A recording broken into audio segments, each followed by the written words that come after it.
வணக்கம். இப்ப நம்ம அந்த கல்வெட்டுக்கு கஷ்டப்பட்டு அந்த சமூகம் அந்த கல் படுகைக்கு வந்தாச்சு. இங்க பாருங்க, அவங்க மேல இருக்க அந்த கல்வெட்டு நீர் வெளியே போறதுக்காக கல் படுகைகள் செதுக்கிட்டாங்க. பழைய காலத்து தமிழ் கல்வெட்டு. அது என்ன போட்டிருக்குன்னா, அந்த கல்வெட்டுல பாண்டிய மன்னனோட நெடுஞ்செழியன் என்ற வார்த்தை குறிச்சிருக்கு.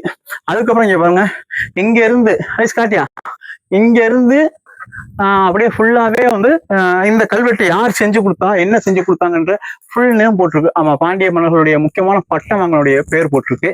இந்த இதுல வந்து என்ன அப்படின்னா, இங்க பாருங்க, கல் படுகை. அப்போ இதான் நம்ம சமணர்கள் வாழும் போது அவங்க படுத்திருந்த கல் படுகை. அவங்க படுத்திருக்க இடத்துல இன்னைக்கு நான் பல வச்சு அவங்க படுத்திருந்த இடத்துல இன்னைக்கு நான் படுத்திருக்கேன் குகைக்குள்ள. செம்மையா அற்புதமா இருக்கு. அது போக என்னன்னா, நான் எடுத்து வச்சது பாருங்க, அவங்க பயன்படுத்திய பாருங்க, இங்க எடுத்தது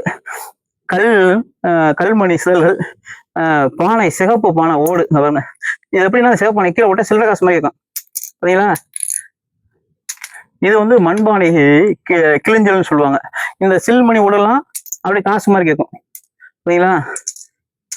இதெல்லாம் ஒரு 1200 1300 வருஷத்துக்கு முன்னாடி பழமையான பொருட்கள். ஆமாங்க, இன்னைக்கு இந்த இடத்துல ஊரம் அப்படியே செஞ்சு கிடக்குது. அப்படியே வாங்க, இன்னும் நிறைய பார்க்க வேண்டியதுக்கு பார்ப்போம். பாருங்க, நம்ம இருந்த இடத்துல வந்து பார்க்கணும், இந்த குகைக்குள்ள தான் உட்காந்துருக்கோம். அந்த குகை எப்படி இருக்குன்னு இந்த குகைக்குள்ள தான் இருக்கும் அவங்க வாழ்ந்த குகை. அந்த குகைக்குள்ள இருந்து ஹரிசு ஏய் அப்படியே பாருங்க ஏரியா எப்படி இருக்கு, வெளியே பார்த்தா எப்படி இருக்கு பார்த்தீங்களா. இயற்கையா அவ்வளவு சொர்க்கம் பாருங்க, செம்மையா இருக்கா ஏரியா.